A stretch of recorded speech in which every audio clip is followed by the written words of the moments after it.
세상에 주께서 감생할 때 전신과 참 사람이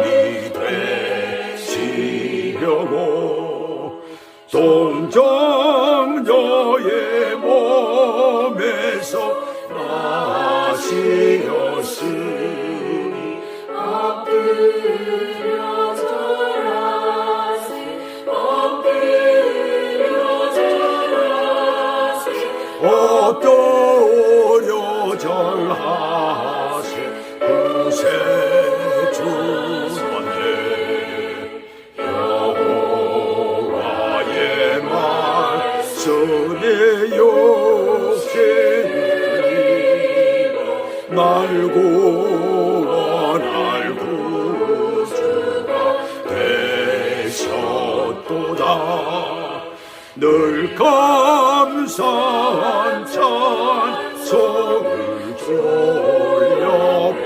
돌려보내고 엎드려 절하세 엎드려 절하세 엎드려 절하세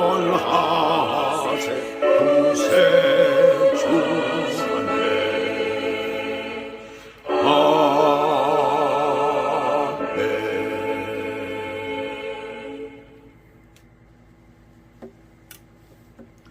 오늘 하나님의 말씀은 마태복음 2장입니다.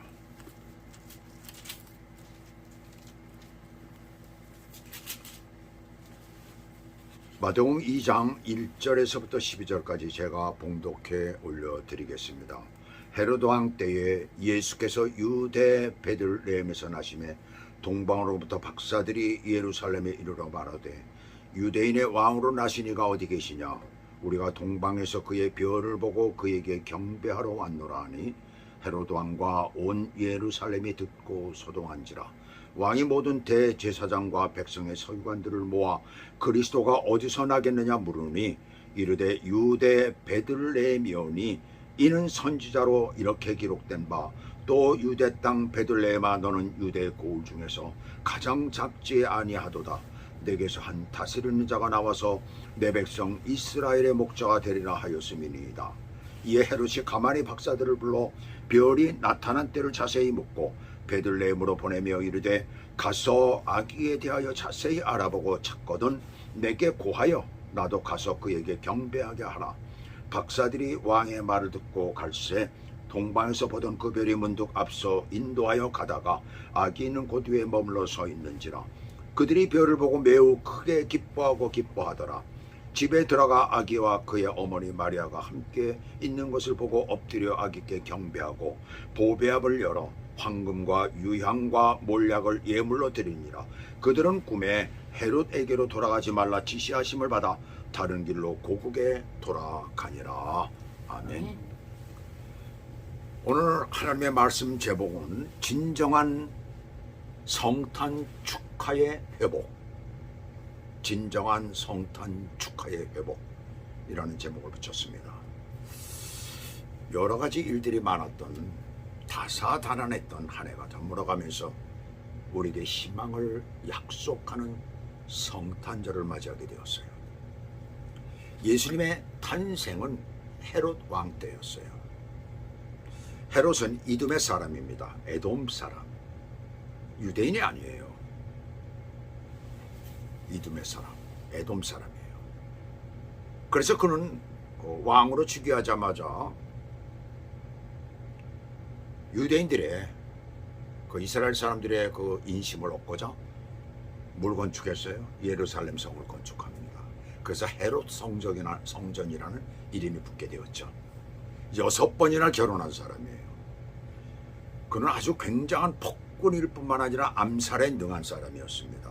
그는 왕에 오르자마자 유대인의 최고 법정인 사내드린을 근절시키기 시작을 했어요. 얼마 안 되어서 300명의 법정위원을 살해했습니다. 그 후 가장 사랑했던 두 번째 와이프를 죽였죠. 모함에 의해서 죽였어요. 그 다음에 그 장모가 되는 알렉산드리아와 그의 장남인 안티파터와 그 다음에 손자들까지 2명이나 죽였습니다. 그가 죽을 때는 예루살렘 귀족들을 살해했어요. 한마디로 하나님을 두려워할 줄 모르는 가장 악한 헤로드 왕 시대에 예수님께서 탄생하신 것입니다. 예수 그리스도가 이 세상에 태어난 것이 폭군 헤롯에게는 지극히 싫었어요. 그것이. 왜요? 자기 왕에 대한 위협이 될까 염려가 되었기 때문입니다.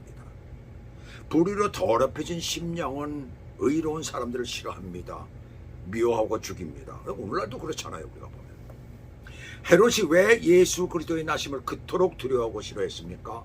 물론 자기 왕에 대한 부분도 있지만 그리스도가 부정한 자기들의 양심의 꺼리낌이 되기 때문에 그래요.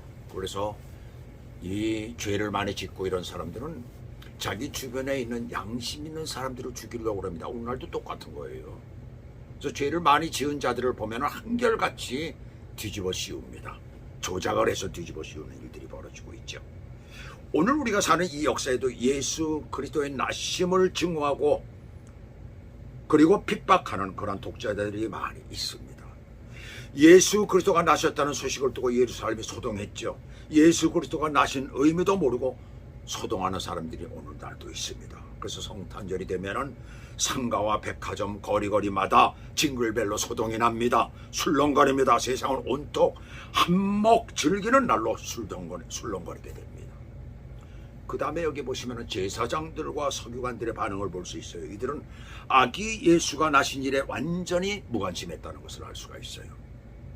그들은 헤롯 왕의 야단 때문에 성경을 펴고 미가서 5장 2절에 베들레헴에서 한 다스리는 자가 나와서 내 백성 이스라엘의 독자가 되리라 라는 목자가 되리라 라는 그런 예언을 읽어주었습니다. 그들은 예수님의 나시를 알았어요. 그럼에도 불구하고 그들은 전혀 관심이 없었던 것입니다. 그런데 말입니다. 그리스도의 탄생을 진정으로 축하한 사람들이 있어요. 이들은 동방에서 온 천문학 박사들인데 점성가들이기도 하죠. 이들은 아기 예수께 경배하러 수천리 먼 길을 걸어왔고 그리고 보배압을 열어 황금과 유향과 몰약을 아기 예수께 드렸습니다.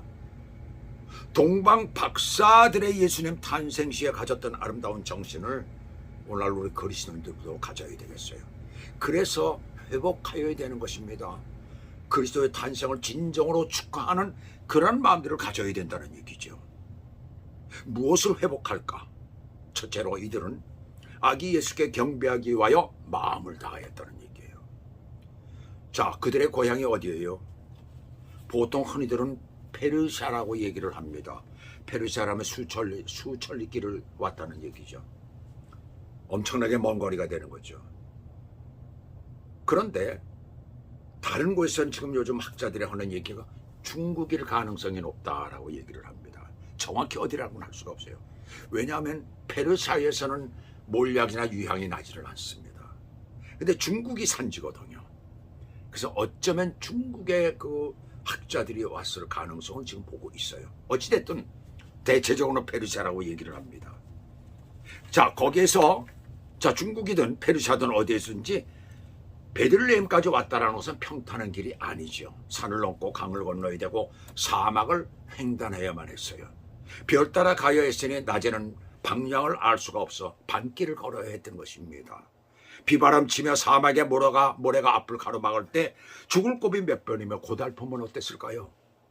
하루 이틀 걸어갈 수 있는 거리도 아니고 많은 날이 흘렀으니까 귀한 시간들을 바친 그 마음을 우리가 볼 수가 있지요. 예수님을 만나기 위한 물질적인 경비도 적은 것이 아니었습니다. 어쩌면 자기 재산을 다 털었을 거예요. 그뿐 아니라 광야에서 만나야 할 생명의 위험도 무릅써야만 했습니다. 얼마나 가면서 많은 생명의 위험을 받았겠어요. 강도들도 있고 짐승들도 있고 말이죠. 동방 박사들의 성탄을 축하하려는 그 마음을 오늘도 우리가 배워야 합니다. 그런 마음을 가지고 예수님의 성탄을 축하하러 왔다는 얘기예요. 이들이 주님을 만나게 된 것은 그 마음이 큰 것입니다. 하나님은 이 시간도 우리의 마음을 보십니다. 오늘 현대인의 마음을 없는 예배는 주님의 성탄을 축하하기에는 부끄러운 것이죠. 이사야 선지자는 이사야 1장 12절에서 이렇게 탄식하였습니다. 너희가 내 앞에 보이러 오니 그것을 누가 너희에게 요구하였느냐? 내 마당만 밟을 뿐이니라. 하나님께서 이사야에게 그렇게 말씀하시잖아요. 이것은 마음을 다하지 않고 형식주의에 빠진 이스라엘 백성의 의식의 실증이 나타난 것이에요. 하나님은 사무엘에게 친히 말씀하시기를 나는 사람을 외모로 보지 아니하고 그 중심을 보신다고 하였어요. 그 중심에 있는 마음을 보신다는 것입니다. 중심을 보신다는 거예요. 여기에 박사들의 아름다운 성탄 축가 정신이 있어요. 예수님은 모든 인간들에게 최고의 영광을 받으셔야 할 뿐이지 인간들에게 흥미와 사교의 대상이 아닙니다. 그 발 앞에 엎드려 경배해야 합니다. 박사들은 베들레헴에 가서 집에 들어가 아기와 그 모친 마리아와 함께 있는 것을 보고 엎드려 아기에게 경배했던 것이에요. 주님 앞에 경배해야 되는 것입니다. 영국의 엘리자베스 여왕은 이런 말을 하였어요. 나의 생전에 만왕의 왕이신 예수 그리스도가 이 땅에 재림하기를 원하신다. 왜냐하면 내 생전에 내가 쓴 왕관을 그의 발 앞에 벗어드리고 싶다라고 그렇게 고백을 했어요. 참 대단한 고백이죠. 일국의 여왕이 말이죠.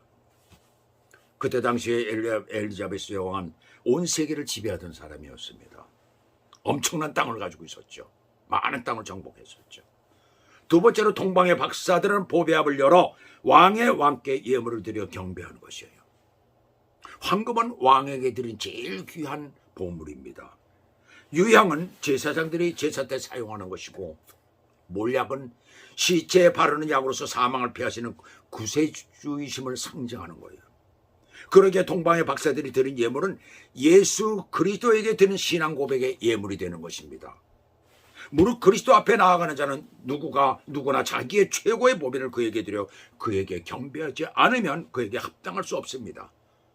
우리들이 믿는 하나님은 그 하나의 도락이나 유흥이나 오락의 대용이 아니요 인간 욕구의 충족도 아닙니다. 우리가 가진 전 존재를 드려야 할 그런 대상이라는 것을 기억하시기 바랍니다.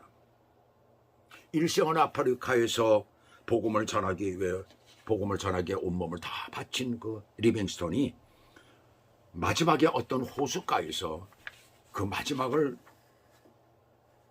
하나님 앞에 기도하면서 그렇게 살다가 세상을 떠났어요. 그때 세상을 떠난 리빙스톤이 바로 세상을 떠나기 며칠 전에 일기 가운데 이렇게 쓰여진 것이 있었습니다. 내 왕이요 내 생명이요 내 전부이신 주 예수요, 내가 이제 나의 온 마음 온 몸 전체를 주님께 바칩니다. 이것이 리빙스톤의 신앙이요 주님께 경배한 정신입니다. 이 시간 누가 성탄을 진정으로 축하하는 사람입니까? 동방 박사들처럼 아기 예수께 경배하는 사람들입니다. 이 보배합을 우리는 어디에서 구해야 될까요? 황금과 유향과 몰약과 같은 이러한 보물을 우리가 어디에서 구합니까? 그것들이 들어있는 보배합을 우리는 어디에서 구해야 될까요? 바로 그것은 믿는 우리들의 마음속에 있다는 얘기입니다. 그러니까 모든 성도들은 이 마음의 보배합을 열고 주님께 경배해야 되는 거예요. 예수님의 나시기 2000년 전에 아브라함은 마음의 보배합을 열었습니다. 하나님께서 아브라함에게 독자 이삭을 모리아 산으로 데리고 가서 번제로 바치라고 하여서 그는 마음의 보배합을 열었습니다. 그래서 하나님께서 말씀하신 대로 그대로 실천을 했죠. 그 모습을 본 하나님께서는 아브라함에게 내시로 말미암아 천하 만민이 복을 얻으리라, 예수 그리스도의 성탄을 미리 알려주셨어요. 그래서 요한복음 8장 56절에 보시면 너희 조상 아브라함은 나의 때 본 것을 볼 것을 즐거워하다가 보고 기뻐하였느니라.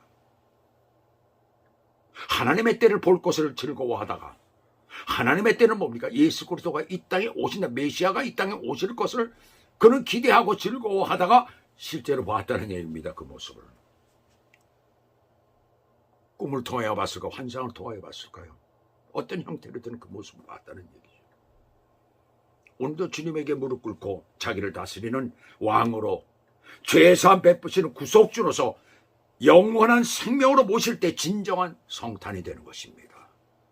그러한 저와 여러분 되시길 주님의 이름으로 축복합니다. 그 다음에 세 번째는 경배 후 왕의 말보다 하나님의 말씀을 더 순종한 박사들이에요. 동방 박사들은 헤로드 왕의 부탁을 받고 있었어요. 그래서 마태복음 2장 7절 8절에 보시면 이에 헤롯이 가만히 박사들을 불러 비열이 나타난 때를 자세히 묻고 베들레헴으로 보내며 이르되 가서 아기에 대하여 자세히 알아보고 찾거든 내게 고하여 나도 가서 그에게 경배하도록 하라라고 말했어요. 그런데 12절에 보시면 12절에 보니까 하나님께서 박사들에게 꿈에 헤롯에게로 돌아가지 말라 지시하심을 받아 다른 길로 고국에 돌아왔다라고 했습니다. 이는 목숨 걸고 하는 행동이지요. 왕명은 거역하면 생명의 위험을 받게 됩니다. 뻔한 일이잖아요. 그러나 헤롯보다 더 높은 전 인류를 지배하시는 하나님께서 헤롯에게 돌아가지 말라라고 하셨기 때문에 그들은 본래 믿는 사람이 아니잖아요. 별을 보고 따라온 분이에요. 왕이 태어나시는구나. 대단한 왕이 태어나시는구나. 그것을 보기 온 사람입니다. 전혀 하나님을 믿지 않던 사람들입니다. 그들은 헤롯의 명령을 포기하고 하나님의 말씀에 그대로 순종하는 것을 우리는 본문 가운데서 보게 됩니다. 우리는 종종 두 가지의 명령을 받을 때가 있어요. 그래서 우리의 직장이나 또한 우리의 가정이나 우리의 학교나 우리의 사회생활 어디에서든지 가끔 우리는 예수 그리스도와 배치되는 그런 명령을 받을 때가 있어요. 그럴 때 우리는 어떻게 해야 되겠습니까? 절대자이신 하나님의 명령에 순종해야 하는 것입니다. 손양원 목사를 고문하던 일본의 검사가 천황폐하를 거역하면 내가 어떻게 될 것인가 하면서 위협을 했어요. 그 말에 손 목사님은 이렇게 대답을 했다고 합니다. 조그마한 일본 나라의 천황폐하의 말을 거역해도 내가 이렇게 고통을 당하고 있고 벌을 받고 있거늘 하물며 만유의 대왕 그리스도의 명령을 거역하여 신사참배하면 그 벌이 얼마나 크겠소? 라고 대답을 했다고 합니다. 참으로 아름다운 신앙인의 고백이죠. 자, 마지막으로 아기 예수께 경배하여 동방박사는 다른 길로 갔다라고 본문은 우리들에게 말씀하고 있습니다. 어떤 의미를 가지고 있을까요? 성탄 축하하다가 축복받은 사람으로 그는 바꾸어진 거예요. 새로운 길을 얻는 인생으로 변화되는 것입니다. 그들의 삶이 나중에 어떻게 되는지 우리는 잘 모르겠어요. 그러나 하나님의 말씀을 순종하고 그리고 자기들이 가야 할 길을 가지는 아니하고 다른 길을 통해 가지고 갔습니다. 바로 그것은 우리들에게 뭘 말해주고 있어요? 만일 그들이 헤롯에게 돌아갔다면 헤롯은 아기 예수를 죽였을 것이죠.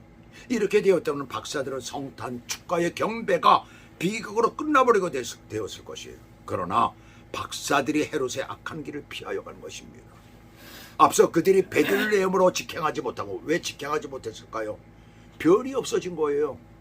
별이 없어진 거예요. 갑자기 보이질 않았던 거예요. 그러니까 길을 찾아 헤맬 수가 없으니까 그들이 거기쯤에서 머물러 있었는데 어디인지를 모르니까 인도를 하질 않으니까 할 수가 없으니까 그래서 예루살렘으로 들어가서 헤롯을 만난 거예요. 그 때문에 베들레헴 아이들이 학살을 당하는 참화를 입게 되었습니다. 하나님께서 박사들에게 헤롯에게로 돌아가지 말라고 꿈속에까지도 지시했던 것이에요. 여기에서 주님의 교훈을 우리가 받아야 합니다. 동방의 박사들이 머나먼 길 산 넘고 물 건너 사막을 지나서 오랜 세월 속에서 귀한 예물을 가지고 예수님 만나러 왔는데 만난 이후에는 예수님을 모시고 돌아가는 것입니다. 예수님을 모시고 돌아갔다는 얘기예요. 주님을 경배하고 주님을 중심에 모신 사람은 세상에 속지를 않습니다. 첫 번째는 속았죠. 모르고 갔지요. 그러나 그 다음에는 속지는 않는다는 얘기입니다.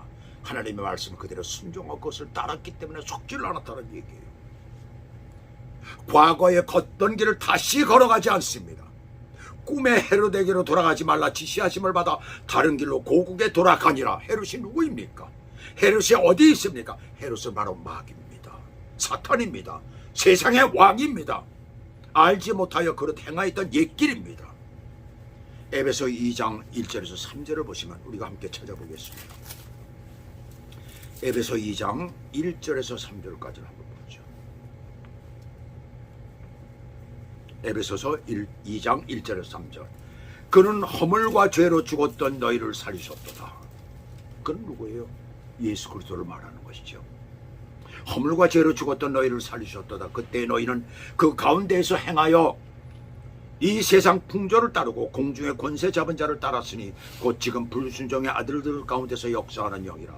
전에는 우리도 다 그 가운데서 우리 육체의 욕심을 따라 지내며 육체와 마음에 원하는 것을 하여 다른 이들과 같이 본질상 진노의 자녀이었더니 라고 말씀을 합니다. 여기서 우리는 본래 어떤 사람이었다는 거예요? 본질상 진로의 자녀였다는 거예요. 이것이 바로 돌아가서는 안 되는 이유입니다. 우리를 끊임없이 속이는 해롭 같은 사탄의 역사가 일어난다는 사실을 말하고 있는 거예요. 그래서 진정한 축하는 구습을 쫓는 옛사람에게서 벗어나는 거예요. 거기서 돌아서는 것입니다. 그리고 주님을 모시고 걸으며 살아갈 때 온전한 축하가 되는 줄 믿습니다. 이것이 진정한 성탄 축하의 회복입니다. 여지껏 우리가 살았던 그 모든 것을 버리고 죄악 가운데 있었던 그 모든 것을 버리고 주님과 함께 새로운 길을 가는 저와 여러분 되시길 주 예수 그리스도의 이름으로 축복합니다. 기도하시겠습니다. 하나님 아버지, 오늘도 주께서 저희 가운데 함께 하시고 이 성탄절 예배에 주께서 함께 해주시니 감사를 드립니다. 하나님이 저희와 함께 동행하심으로 오늘까지 주의 말씀 안에서 주의 사랑 가운데 살 수 있도록 축복해 주시니 감사를 드립니다. 우리가 여전히 육신의 몸으로 죄를 짓고 있지만 그럼에도 불구하고 우리의 죄를 늘 사해 주시고 주님 앞에 나아가는 자 가운데 주님 역사해 주셔서 어렵고 힘들 때마다 우리를 도와주시고 인도해 주시니 감사를 드립니다. 주께서 이 땅에 오셨기 때문에 이러한 역사가 우리 가운데 일어났사오니 하나님 아버지 감사합니다. 또한 축하드립니다. 주님의 그 큰 은혜를 우리가 생각하며 다시 한번 이 한 해 이 성탄절을 잘 지낼 수 있도록 은혜를 베풀어 주시옵소서. 예수 그리스도 이름으로 감사하며 기도 올려옵나이다. 아멘. 찬송가 123장.